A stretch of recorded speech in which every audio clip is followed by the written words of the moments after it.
একটি সুন্দর শহর, পাশেই রয়েছে বন্দর, দেশের অন্যতম প্রধান শহরও বটে।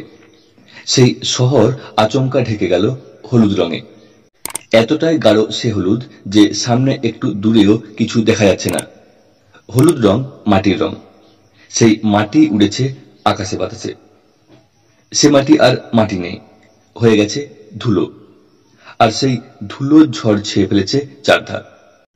এতটাই ভয়ঙ্কর সে রূপ যে বহু মানুষ শ্বাসকষ্টে ভুগতে শুরু করেন।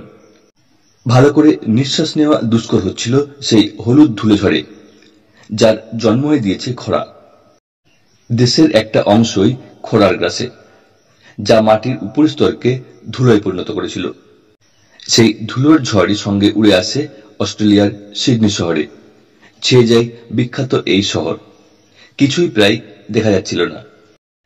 বিশেষজ্ঞরা জানাচ্ছেন 1950 সালেও যে খরা হতো তার চেয়েও এখন খরা আরো অনেক ভয়ঙ্কর।